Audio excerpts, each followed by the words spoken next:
Hello po sa atin lahat.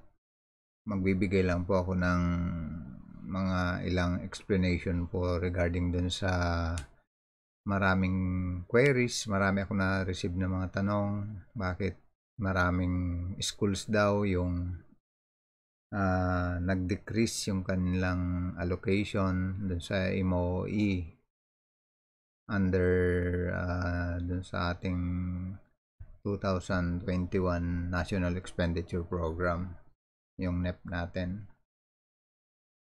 Siguro umpisahan ko yung explanation dito sa dito sa budget briefer na to na ginagamit. Itong infographics na nilabas ng DepEd, itong ating 2021 proposed budget. Ito yung pinaka-infographics natin. Pinaka-summary ito ng 2020 budget versus 2021 NEP. Yung ating 2021 NEP ay 605.74 billion pesos, na nagkaroon tayo ng increase na 9.54%. Dahil yung ating 2020 budget nasa 552.99 billion. Yan, ganun yung percentage na itinaas. At ito po yung distribution niya. Ito yung 2,000 JA at saka tingnan natin yung compare natin. Under ng personal services, nasa 418.45 billion yung PS. While sa 2021 NEP, nasa 475.10 billion. Kung titingnan natin, nag-increase. Yan, yung increase na yan yung composition yan. Yung creation of new positions ng 2021, 2020, at yung may part pa rin dyan na 2019, yung filling up of positions and other PS personal benefits. Sa MOE naman, titingnan natin, 94.97 billion yung 2020, naging 98.28. Ibig sabihin, may increase pa rin yung MOE. While yung capital outlay, 39.58 billion. Tapos dito sa naging 32.36 billion na lang. Medyo significant yung naging decrease ng capital outlay. Overall, yun nga, nag-increase tayo ng 9.54%. Itong data na to ay including kuha natin yung retirement and life insurance premium. Okay? Then, ito yung mga highlights ng mga programs. Dito nga sa infographics na to, highlighted yung mga major programs, projects and activities, yung POPs natin. Yan, nakalagay. There are 5 major POPs that have increased budget in the 21 NEP from 2020 JAA. Number 1 na nag-increase ng malaki, itong flexible learning options na intended for ADM, ALS, EIE. Nakalagay dito, flexible learning options provide some new possible learning interventions and pathways that are responsive to the needs, context, circumstances, and diversity of learners. These options are flexible as they intend to be timely in addressing the issues brought about by conflict, poverty, and disasters.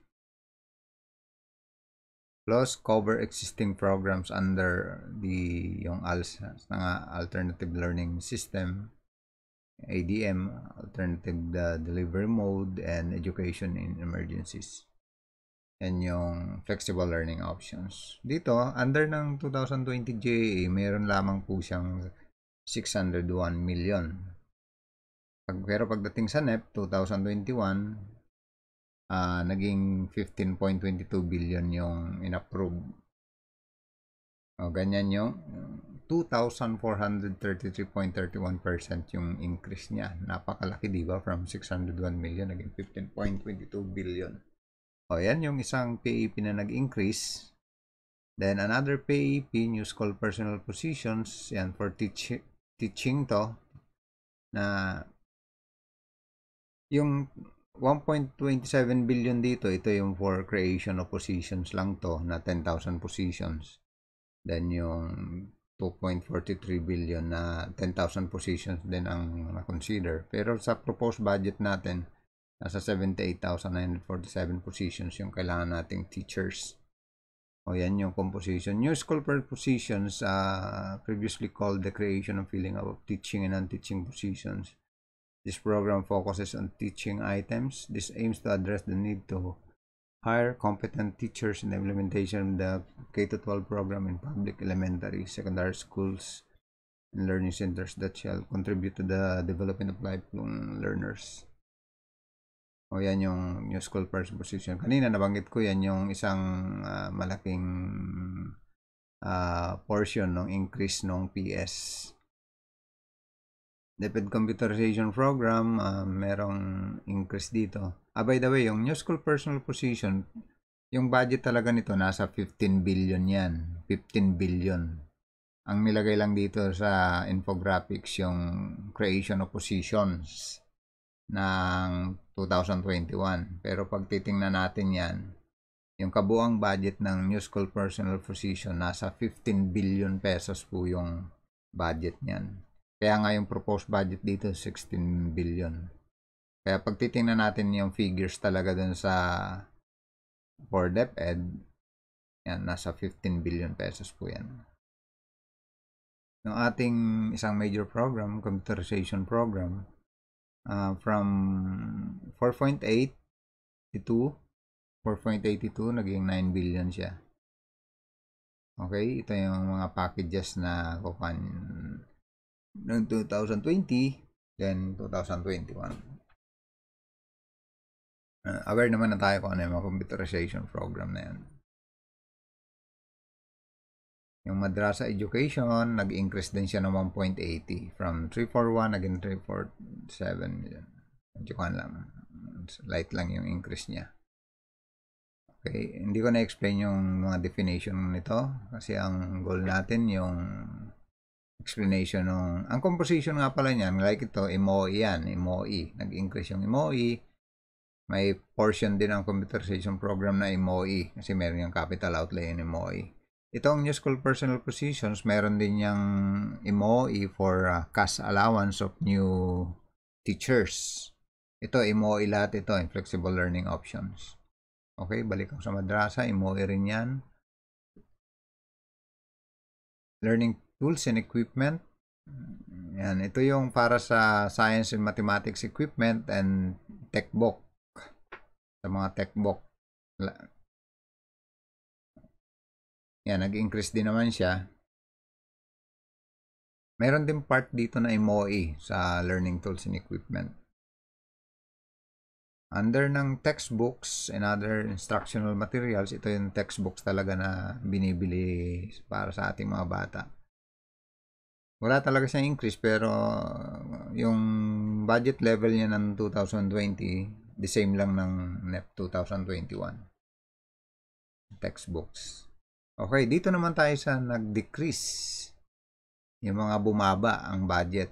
Kaya yan, naka-arrow yan, naka-decrease siya. 9 DepEd major programs that have the decreased budget in 2021 NEP versus 2020 GAA. Yung Human Resource Development, bumaba siya ng 5%. Yung Human Resource Development, this program addresses the continuing professional development of DepEd teaching and non-teaching personnel. Diyan yung bulk of budget na intended for professional development, yung mga trainings ng ating mga teachers and non-teaching, mga principals, superintendents, lahat yan, may mga training na ginagawa. Dito nanggagaling yung malaking pondo. Kaya nga yung pondo natin yan nasa almost 2 billion dito. Yung 1.89 na lang. Ang propose natin ay 4.22 billion. Dahil pandemic ngayon, hindi na tayo nakakapag-conduct ng training ngayong 2020 ng outside office. Virtual training lang yung ginagawa natin ngayon. Kaya ang kailangan natin internet connection. School-based feeding program, yan po yung ginagawa ng pagpapakain sa mga bata. Ito, basahin ko lang definition. Yan. It's a health intervention meant to address undernutrition among public school children. Yan. 120-day yung feeding cycle para sa mga bata na identified na severely wasted and wasted. Ano ba ibig sabihin yan? Siguro tingnan yung physical condition ng bata. Pag medyo payat, na hindi proportion yung kanyang height sa bigat niya, yun, may pondo tayo dyan. Malaking pondo natin dyan. 6.4 billion. Naging 5.9 billion. Medyo bumaba. 0.7%. Then sa school mo, yan, itong sasagutin ko nga. Kasi ang daming tatanong nga dito na bakit ang daming schools na bumaba. Parang first time daw na nangyari. Since 2015 or 2014, 15, 16, bumaba yung yan. Kikita rito na yung GAA nung 2020 nasa 30.5 billion. Naging 27.89 billion yung net. Pero may proposal tayo na 42.88. Dito pa lang, makikita mo na kung school mo yan, nag-decrease talaga kasi naging 27.89. Kaya maraming kayong makikita na pag kinompare ninyo yung per school natin na may decrease talaga. Another na nag-decrease yung basic education facilities natin na nandyan yung ating mga new constructions. Ito, nakalagay nga rito.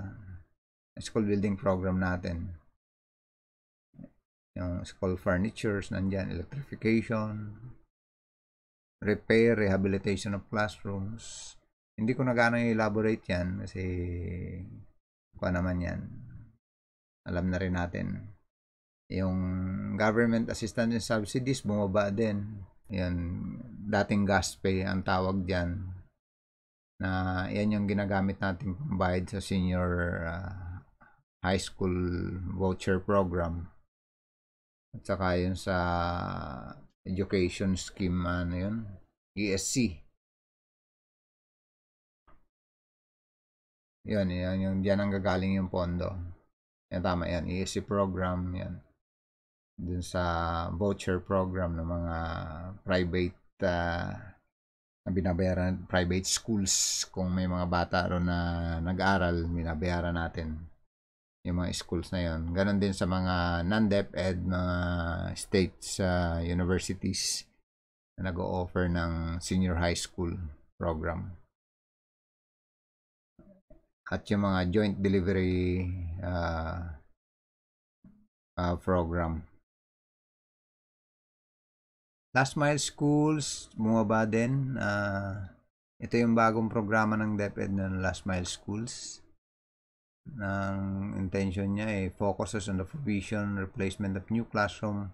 Halos may similarity rin siya dun sa basic education facilities. Dito nga lang may climate change emergency storage, shelter access. May target specific schools dito. Na 3 years yung program. To fund to reach out the schools located in far-flung areas. Yan. Indigenous people education program bumaba din ng 0.54. Yan, ito yung for indigenous people's education program. Response to the right of IP communities to basic education that is responsive to their context, respects their identities, and promotes their indigenous knowledge, competencies, and other aspects of their cultural heritage. Administration of personal benefits, PS din to, yun. Dati nga, ang tawag din dito, creation of feeling of teaching and imposition. PS din yung laman nito, kaya yan, bumaba siya. 5,000 positions yung lagay dito na, pero chargeable to in PBF yung ka-asterisk dito. Yan, may portion kasi dyan na ano. Diyan din kinukuha yung terminal leave ng mga compulsory retirees. School dental health care program, walang budget ng 2021. Hindi ko lang sure kung may hirit dito. Pero sa final NEP na kasi yung kino-compare natin yan. Ito na yung NEP mismo. Wala siya. Siguro sa mga amendments, kung magkaroon na amendments, once na naging GAB, second reading, third reading, pwedeng makonsider yon kung ma-justify ng agency. Okay, ito na yung mga nabanggit ko kanina. Ito yung major programs na nabanggit ko na nag-increase, na nag-decrease naman ito. Yung mga iba yung nabanggit ko. Then, ito yung other programs na nag-increase. Kasi kanina yung mga pinaliwanag ko, mga major programs yun. Ito yung ibang programs na under ng GAS, yan. Multigrade. Yan, maraming program. Ito yung mga PAPs na kung saan nakalodge yung budget ng DepEd.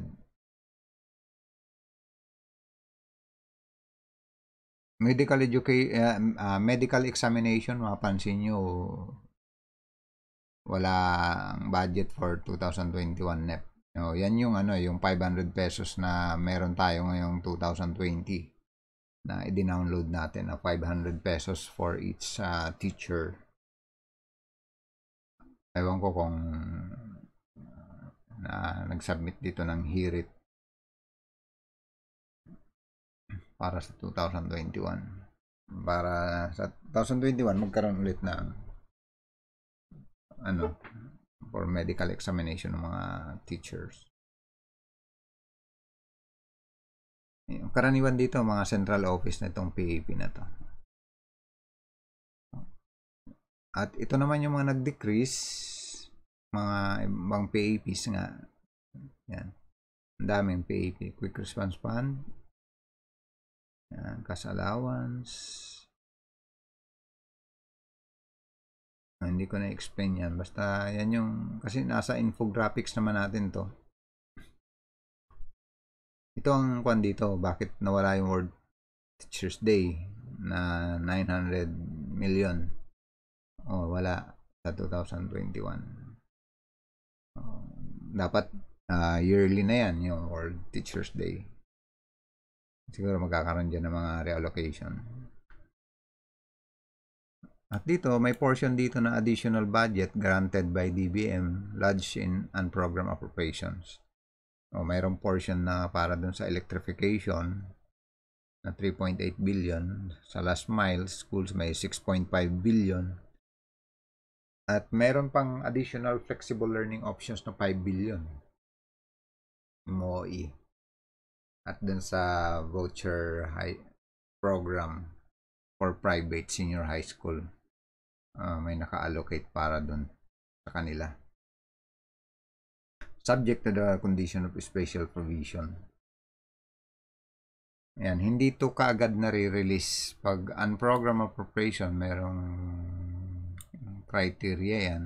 May mga requirements yan bago ma-release yung pondo na yan.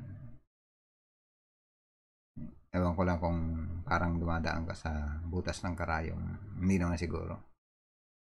Okay, ganun ang highlights ng mga PAPs programs ng department. Kasi ito na yung kabuuan. Kanina nga, sabi ko itong infographics na to, ito yung kabuuan niya, ng budget. Comparison siya ng 2020 budget and 2021 NEP. Ngayon, ang tanong, bakit ba, ang dami ko kasi na-receive na tanong, nahirapan ako mag-explain. Di ba, pag nagba-budget prep tayo, mayroon naman tayong sinusunod na National Budget Memorandum guidelines issued by DBM. Under that memorandum, nandun naman po yung specific guidelines kung ano po yung susundin natin na magiging guide natin kung ano yung parameters na gagamitin natin, yung mga variables sa makompute natin yung ating mga crucial resources. Yung 2020 to 2022 na forward estimate. Yun po yung ginamit. Pero hindi makikita doon yung breakdown by programs. Ang nakikita lang po dun sa forward estimate na yon na submitted ay nakabay kuan pa siya yun eh. Yung naka-attach na annex na yon, annex A yata yung naka-attach dun sa National Budget Memorandum na yon. Nakasama rin by agency. Pero makikita mo yung budget level mo ron na nakatotal yun ng PS, MOE, capital outlay. O yun nga yung ginamit doon. At yung ginagamit natin formula for MOE computation, yung pa rin bungko din formula. Bungko din formula pa rin na alam naman natin siguro tayong mga nasa finance. Not only for finance, siyempre lahat tayo from hanggang school level, aware dapat dyan kung ano yung ginagamit na parameters on how to compute the MOE, school MOE, regional MOE, division MOE. Yun nga, yung bongko din formula, yung compose ng parameters na yan ay yung mayroong fixed cost, tapos may mga multipliers yan. Fixed cost, mayroon tayong variables. Yung variables niyan, mayroong number of students or enrollees, number of classrooms, number of teachers, number of graduates. Yan yung mga variables. Then yung fixed cost. Then nilalagyan natin yung fixed cost ng certain provision, ilang percentage para mayroon namang increase doon sa ating proposal. Yan yung ginagamit natin. Kasi yung concern natin, bakit bumaba yung school MOE, yun yung ginamit natin sa proposal. Kaya sa proposal, pag tiningnan natin yung ating proposal, malaki talaga yung proposal natin. Pero dahil ang budget ay may limitation din naman yan kasi meron tayong sinusunod na ceiling sa budget na kumbaga sa fiscal space na tinatawag nila, lalo na kung may part ng tier 2 kasi yung sinusunod kasi natin ngayon yung budget yung tier yung approach natin yung may tier 1 at tier 2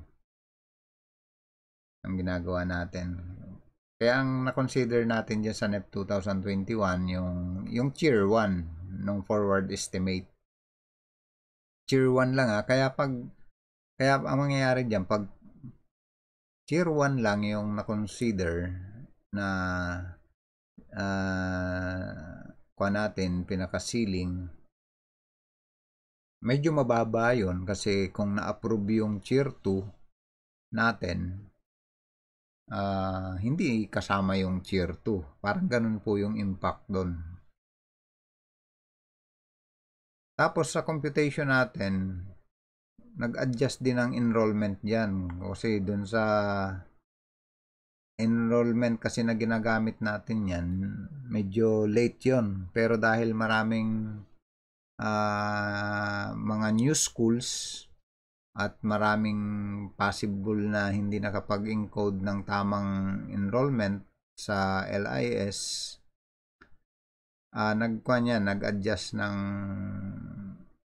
computation, bali parang kung hindi ako nagkakamali, parang July ng 2020 yung ginamit dun sa variance para may adjust yung computation. At yun yung na-consider naman yun. Kinonsider yan ng DBM, yung computation na yun. Kaya additional yan dun sa tier 1 level natin.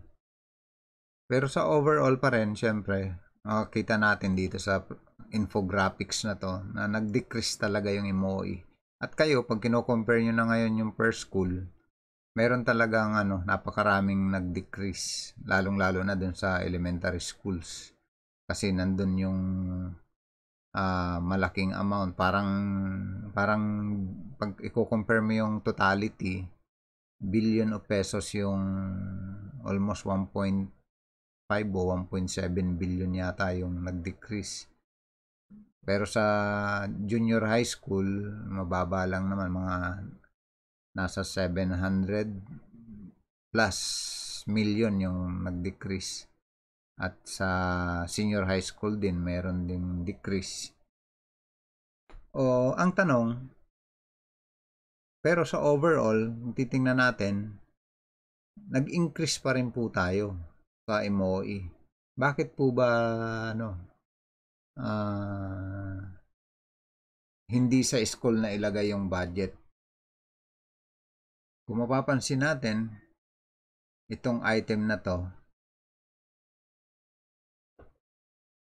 2,433.31% ang kanyang in-increase. From 601 million, naging 15.22 billion.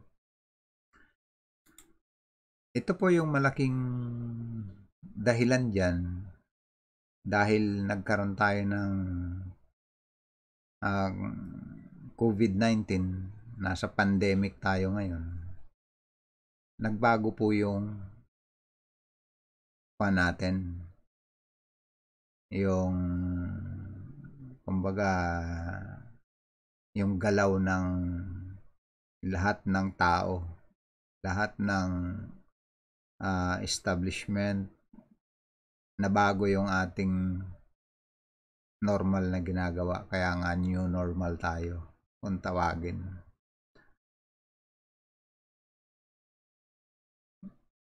Sa pag-allocate ng budget, mapapansin natin na big amount ng increase na napunta po rito sa flexible learning options.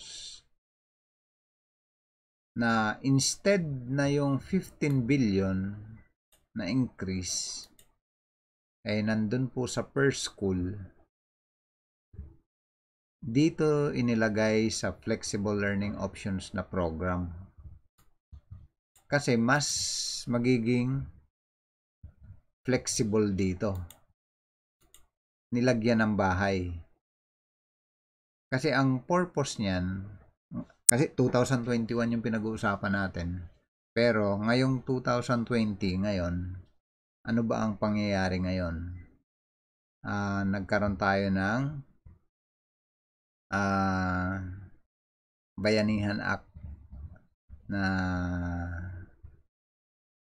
inirelease sa atin yung pondo dito rin sa flexible learning options. Ngayon, alam yan ng lahat natin sa ating agency, sa DepEd, na naka-charge siya sa special purpose fund. Kumbaga hindi na yung DepEd budget. In-offer natin yan doon sa Bayanihan Act kasi required tayo doon sa DBM issuances at doon din po sa Bayanihan Act na 11469 na yung mga unappropriated, unreleased appropriation, kailangan gamitin yan for emergency purposes, for other purposes, para dun sa pandemic nga na to, emergency tayo kasi nasa state of emergency or calamity ba ang tawag dyan. Basta may emergency power ang President na 11469. Yun yung bayanihan. Kaya nag-reallocate ng pondo ron. At ginamit yung malaking pondo na yon para sa self-learning modules, sa printing ng mga modules. Yun yung ating sitwasyon ngayon. na nandito ngayon nang gagaling lahat yun sa flexible learning options na PAP na i-download po sa region, division na intended yan for schools. Nandun yung malaking budget. Kaya anong nangyari ngayon sa 2021 budget, dito rin inilagay yung malaking increase. Hindi siya sa by school nakalagay. Kasi kung by school, parang mahirapan din pag by school siguro. Sa aking opinion lang yun. Kung by school mo yun. Kasi hindi magiging flexible yung pondo. Parang kanya-kanya na yun per school. Ay dito kasi pwedeng i-download yan, yung pondong yan. Katulad ng ginawa ngayon, 2020. Hanggang division. Kaya ang division pwedeng doon sa kanila pa lang, pwede silang mag-bid doon kung sino yung magiging printing nila, printing publisher o kung sino man yung gagawa nung printing ng mga modules. Sa division pa lang magagawa na, hindi kailangan na per school. Ginagawa lang yan per school talagang kung kailangan ng i-subsidize for additional budget under nung MOE. Yun naman yung purpose. Pwedeng kumuha dun sa MOE. Kasi nga, yung ibang expenses naman, hindi na nagagawa. Yung atin ka ng training, mag-travel, hindi na yan nagagawa. Kaya yung magiging savings doon, yun yung gagamitin mo sa printing ng modules. Ganon yung scenario talaga dyan. Ang kuhan lang natin ito, aabangan natin sa 2021. Kasi ang intention talaga niyan ay for school siyempre yan. Lahat yan for learning modules ng mga bata. Na ang nangyari dyan, yung 15 billion na yan, instead na sa schools, nandyan yan nakalamp. Para lang maunawaan natin lahat. Yun nga lang, may effect talaga sa budget ng schools. Kasi nag-decrease talaga sila. Nag-decrease yung ibang mga schools.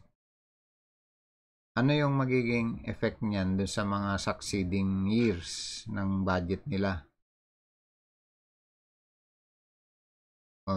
Kung sana'y matapos na tong pandemic, ngayon, ano ba ang magiging implication dun sa budget nila?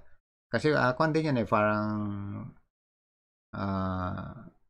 since nag-implement ng Bongko din formula, ang nare-recall ko doon sa nabanggit ng consultant na mayroon doon na parang internal security or internal policy na no diminution. Diminution.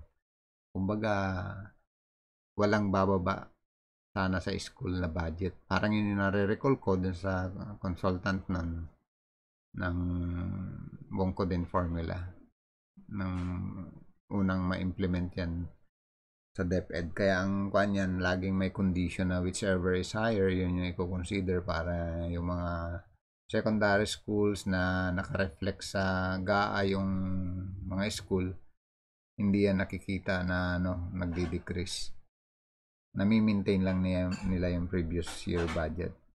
Yun kasi noon, walang pandemic. Kasi ngayon, iba yung scenario. For flexibility ng budget, kailangan din mag-strategize.